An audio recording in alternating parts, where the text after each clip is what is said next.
everybody. Now we're in the next video of the second chapter, World War One, which is part of our great book series, and our book is Story of Civilization by Arjun sir.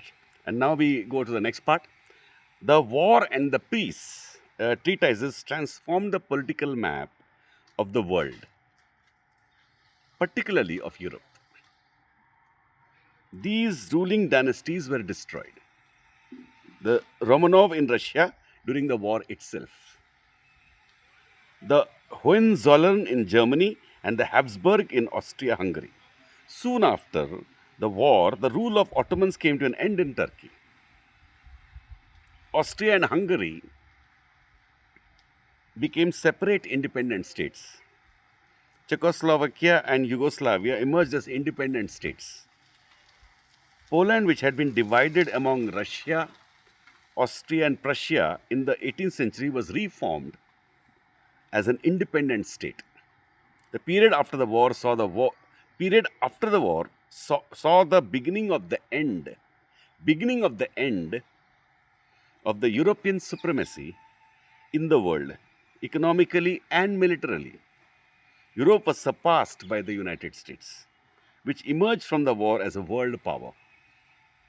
The Soviet Union was also to soon come up as a major world power. The period after the war also saw the strengthening of the freedom movements in Asia and Africa. We know that. The weakening of Europe and the emergence of the Soviet Union, which declared her support to the struggles for national independence, contributed to the growing strength of these struggles. The Allied propaganda during the war to defend democracy and the participation of Asian and African soldiers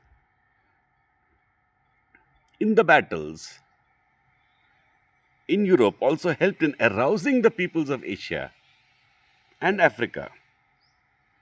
The European countries had utilized the resources of their colonies in the war. The forced recruitment of soldiers and laborers for war and the exploitation of resources of the colonies for war by the imperialist countries had created resentment among the people of the colonies. The population of the colonial countries had been nurtured on the myth that the peoples of Asia and Africa were inferior to the Europeans. The role played by the soldiers from Asia and Africa in winning the war for one group, it's very interesting, for one group of nations of Europe against another shattered this myth. Mankind doesn't stop. That's how I see it. It doesn't stop. It keeps on growing and evolving, isn't it? That's what is happening for the last mainly 3,000 years. That is the beauty of this book and the first book. It shows clearly in a scholarly way for children a complete history of the world, which is very important.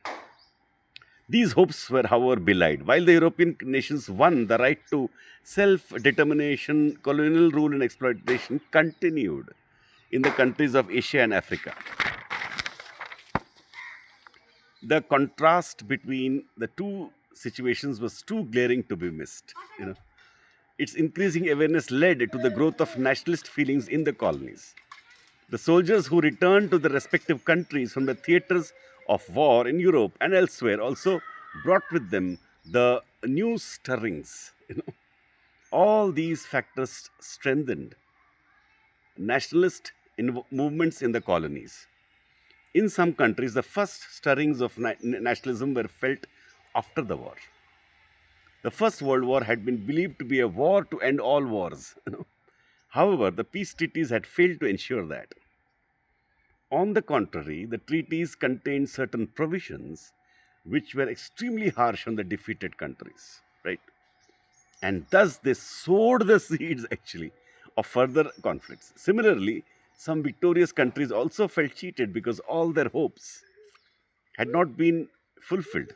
Imperialism was not destroyed as a result of the war. The victorious powers had in fact enlarged their possessions. The factors which had caused rivalries and conflicts between imperialist countries leading to the war still existed. Therefore, the danger that more wars would be fought for another redivision of the world remains. And That completes the second chapter. The next chapter is the Russian Revolution, which we'll do in the next video. Thank you.